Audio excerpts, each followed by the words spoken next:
Isashimwe cyane kanizere ko nanone mukomeje kugubwa neza, Imana ikomeze kwa mu ruhande rwanyu kandi Imana ikomeze kubishimira wowe wateye intambwe ukabana natwe umunsi ku wundi kuri channel Warokowe TV. Imana igumugisha mu izina rya Yesu. Tugiye kongera kurebera hamwe iyi minsi dusohoyemo, ese iyi yaba ariyo minsi umwami Yesu Kristo azagarukiramo, cyangwa se ryaba ari itangiriro ryo kugira ngo umwami Yesu Kristo agaruke gutwara itorero. Iyo turebye neza mu bihe Bibiliya yajyaga ivuga, ibi bihe dusa nkaho twagiye tubisoramo nubwo benshi tutabyitaho, ariko urebye neza wasanga ibi ari byo bihe Bibiliya yajyaga ivuga, kuko Bibiliya igaragaza ko hazaza ibihe birushya, ibihe bikomeye, ibihe by'ibyorezo, ibihe by'intambara n'ibindi bihe bikomeye. Urebye mu gihugu cya Kongo, ukareba mu Burusiya na Ukraine, ukareba muri Israel, ukareba no mu bindi bihugu bitandukanye, ubona ko hari intambara zikomeye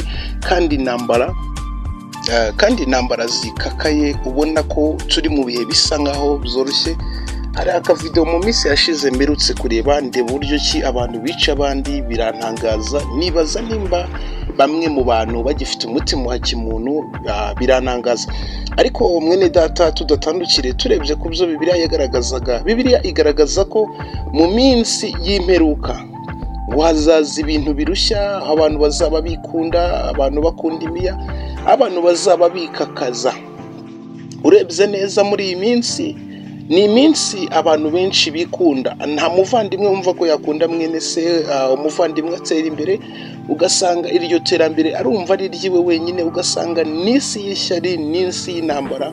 Ese mwene data, urebye neza, ntabwo iki cyaba ari cyo gihe cy'umwami Yesu Kristo cyo kugaruka? Nk'abantu benshi cyane utekereje ukareba iminsi ubayeho, ukareba uko wagiye ukura, ukareba aho tugeze, ese iyi si yo yaba ariyo mperuka twaba dusa nkaho turimo turasohoramo? Kuko iyo urebye neza, ureba intambara zigenda ziyongera umunsi ku wundi, ureba ibyorezo bigenda byiyongera umunsi ku wundi. Uyu munsi haba ari icyorezo, ejo hakaza ikindi cyorezo, ejo bundi ugasanga ari uburwayi bw'amayobera, ejo bundi ugasanga hari izindi ntambara. Mbese hamwe usanga bicururuka, ugasanga ahandi naho biranze birakomeje. Turebye neza icyo Bibiliya ibivugaho, turifashisha ijambo ry'Imana dusanga mu gitabo cya Timoteyo wa kabiri, dusomye ku bice bitatu, twumve icyo Uwiteka avugana natwe muri iri jambo. Titiri yaho iratubwira ngo ubuhenebere buteye ubwoba bwo mu minsi y'imperuka. Ubuhenebere bivuze ngo ni igihe abantu batagikunda kumva ijambo ry'Imana. Ndabizi ko nawe urimo uranyumva, uko wari umeze kera cyangwa se ugikizwa, imbaraga wahagurukiyemo ndakeka ntabwo arizo ugifite, bitewe n'ibihe, bitewe n'inzara, bitewe n'ubukene, bitewe no kwihugiraho, bitewe no gushaka ibigutunga n'ibikubeshaho, ariko tukirengagiza imbaraga z'Imana. Ariko iyi minsi y'ubuhenebere niyo minsi twari dukwiye gukanguka nk'abana b'Imana, niyo minsi twari dukwiriye kongera gutekereza ku bwami bw'Imana, kuko usanga benshi bihugiyeho mu miryango yabo, bihugiyeho mu butunzi, bihugiyeho mu kazi bakora, ariko ugasanga bimeze nkaho basa nkaho birengagije Imana. Ariko urebye muri iyi minsi, ni iminsi usanga abavandimwe cyangwa se urukundo rwa kivandimwe rwarashize, urukundo rwa kimuntu rwarashize. Abantu bamwe muri bo bameze nk'inyamaswa, aho batagikunda ikiremwa muntu. Ijambo ry'Imana riratubwira ngo umenye yuko mu minsi y'imperuka hazaza ibihe birushya. Ibi bihe rero Bibiliya yavugaga, iri jambo ryanditswe kera, ariko ubishyize mu nyurabwenge ugasesengura neza, wasanga ko iyi minsi duhagazemo ariyo minsi y'ibihe birushya Bibiliya yakomozagaho. Ese mwene data, urebye mu ruhande rwawe, wasanga nta bihe bikurushya, wasanga nta bihe bigoye. Hariho uburwayi bw'amayobera, hariho indwara zitagikira, cyangwa se hariho indwara zikomeye zitabasha gukira. Iyo ufite iyo ndwara uba umeze nkaho uri mu bihe birushya, kuko uba ufite urugendo rutoroshye rw'ubuzima kuva ugitangiye mpaka usoje uru rugendo. Ariko nubwo ibi bihe bishobora kuba bihari birushya, hari icyo ijambo ry'Imana ribivugaho cyangwa se hari icyo Imana ibivugaho. Nubwo wananizwa kenshi cyangwa se nubwo waca mu bigoye byinshi, usanga iteka iyo ukiri mu mbaraga z'Imana usanga hari ukuboko kugutegereje cyangwa se hari ukuboko kwifuza kukuramira igihe ugeze hahandi hasitaza cyangwa se hahandi hatuma benshi cyane bashobora kugwayo cyangwa se bakabasha kuba batandukana n'ubuzima. Iyo hari ukuboko kw'Imana kuri mu ruhande rwawe ubasha kuharenga. Ijambo ry'Imana rikomeza ritubwira ngo kuko abantu bazaba bakunda impiya, birarira, bibona, batukana, batumvira ababyeyi babo, indashima, batari abera. Ni iyi minsi dusoyemo rero ngo abantu bazaba bikunda.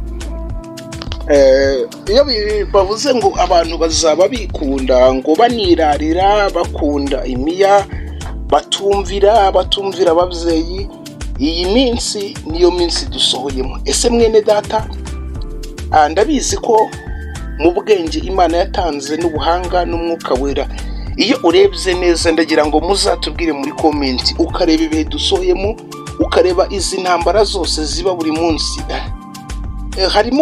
Hari video nk'uko navuze rimerutse kubona intera ubwoba, ku buryo abantu bazima bafata abandi bantu bafite umubiri umwe, bafite inyama n'abaraso, ugasanga babakase imitwe cyangwa se ugasanga babakoreye iyicarubozo nk'icyo twakwita kwica umuntu umushinyaguriye. N'umuntu nawe azabasha gupfa, ntabwo azarama kuri iyi si. Ariko wareba ibyo akoreye mwene data, wareba ibyo akoreye umuntu mugenzi we, batari bafite byinshi bapfa, ukibaza ngo ese iyi si yacu iragana he?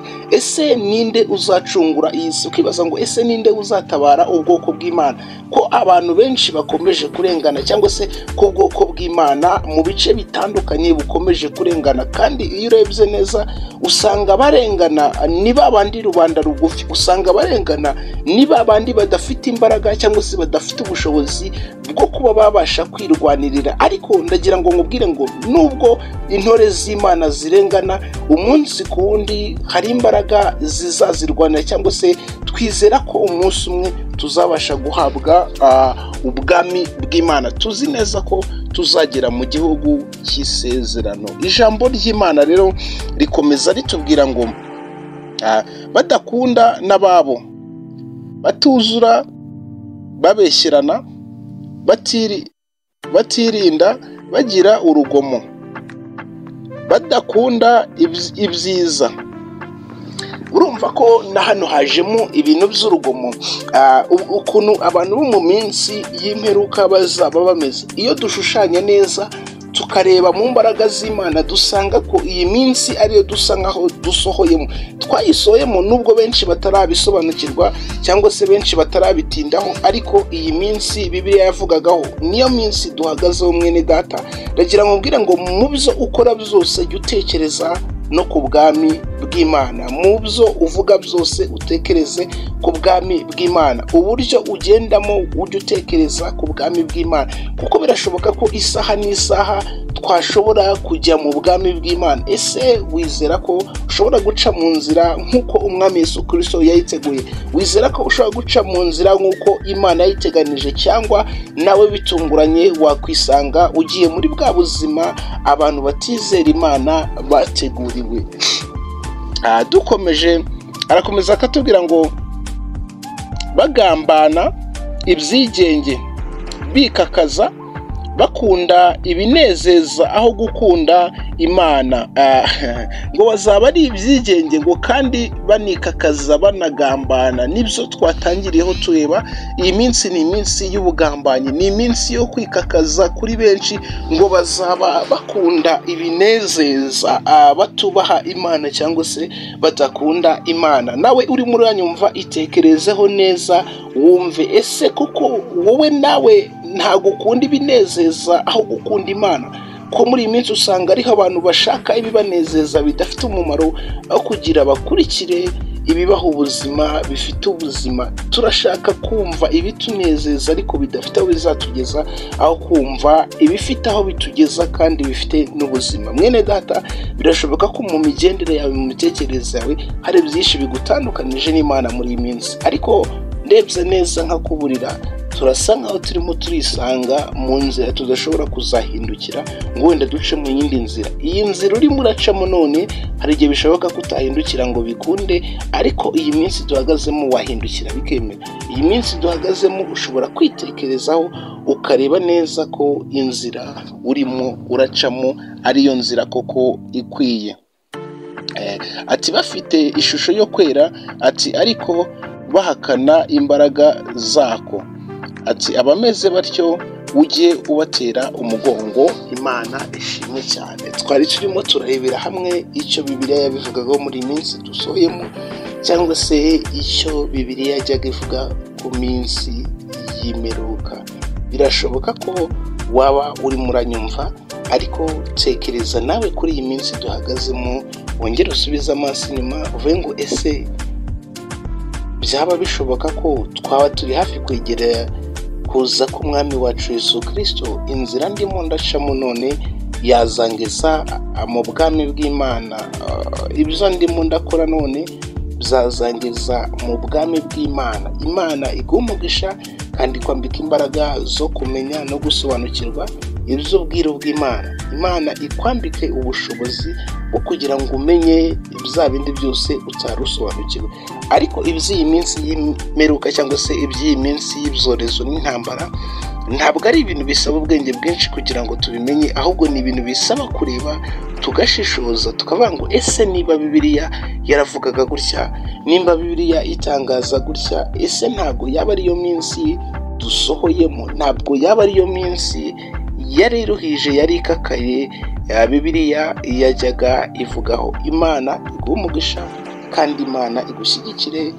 Bizaba byiza ku munsi mukuru twese duhuriye mu bwami bw'Imana, turimo turahimbaza umwami wacu Yesu Kristo, turimo turanezererwa imbaraga z'Imana, ubuntu bw'umwami wacu Yesu Kristo, urukundo, gufashwa no kuyoborwa n'Umwuka Wera bane namwe mwese, kandi neza y'Imana iguha umugisha.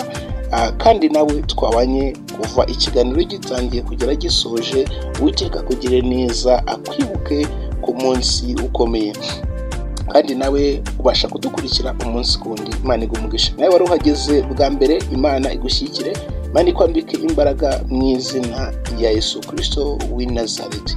Tubasaba umugisha mu mpande zose, muhahe muronke, kandi mwibuke ko duhagaze mu minsi irushya, iminsi igoranye, iminsi yo mu bihe by'imperuka. Twari ku kiganiro kirebera hamwe icyo Bibiliya ivuga kuri iyi minsi duhagazeho. Ibi biganiro nakagaruka umunsi ku wundi. Imana ibahe umugisha mu izina rya Yesu. Shalom, shalom, shalom.